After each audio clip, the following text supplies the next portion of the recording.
एक झाड़ू लगाने वाला गिरिराज जी की तलहटी में झाड़ू लगाता था, उसको मंदिर में प्रवेश नहीं करने देते थे लोग।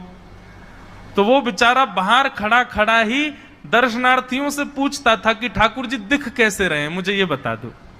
दर्शनार्थी आकर के बताते थे, नीली ठाकुर जी ने बाघा पहना है, गले में मोतियों की माला है, मकराकृत कुंडल है, ऐसा टिपारा ठाकुर जी के सिर पर रखा है और ऐसा ठाकुर जी का श्रृंगार है। तो वो बाहर खड़ा खड़ा नेत्र बंद करके सुन सुन करके ही अपने चित्त में एक झांकी बना लेता था और मन में सोचता था ऐसे दिख रहे होंगे ठाकुर जी।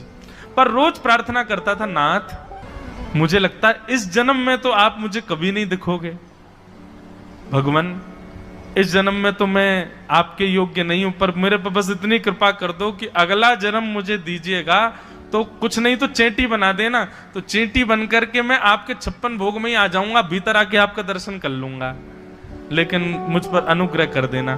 ठाकुर जी उसके इस भाव से इतने रीझ गए। गोविंद दास को बोला था कि दाल बाटी खाने आएंगे, अब मंदिर बंद करके सब तो चले गए वहां से, सब लोग भोजनालय में भोजन प्रसाद पाने लगे। ठाकुर जी मंदिर से निकले अचक करके बाहर।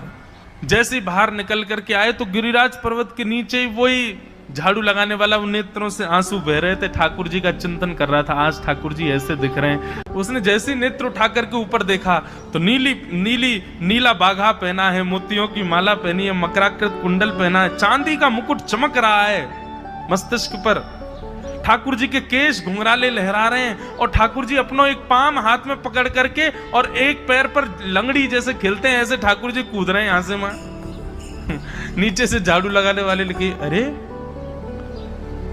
ऐसा पुरुष तो मैंने जीवन में कभी नहीं देखा, ये कैसा पुरुष है। नीचे से ही ठाकुर जी को देखने लगा। अब स्वरूप उसको पता था तो उसने कही ये जरूर ठाकुर जी होंगे, वहीं से प्रणाम कर। ठाकुर जी बोले प्रणाम कर रहा हूं, दारी के जल्दी ऊपर आ, कांटो लगो मेरे पाम में, या को निकार। बोलने लगा, बोले मैं ऊपर नहीं आ सकता, गुसाई जी मारेंगे, सब लोग डांटेंगे मुझे।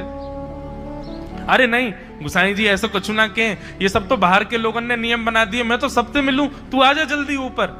जैसे ही ऊपर गया, ज्यों ज्यों ठाकुर जी के समीप जाए त्यों त्यों उसके नेत्र सजल होते जाएं।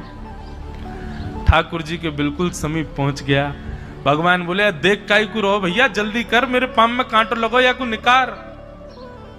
जिन चरण कमलों के स्पर्श के लिए सदा लक्ष्मी लालायित रहती है, ठाकुर जी ने उसकी गोद में अनायास अपने चरण रख दिए। बोले जल्दी कांटो निकार, कांटो लगो मेरे पाम में। अब वो ठाकुर जी के सुंदर तलवों को अपने हाथ से ऐसे देख रहा है, ढूंढ रहा है कहां कांटा लगा है, कहीं उसको कांटा मिल गया। अब इतने कोमल चरण ठाकुर जी के, उसके नेत्रों से आंसू भी गिरते जा रहे हैं।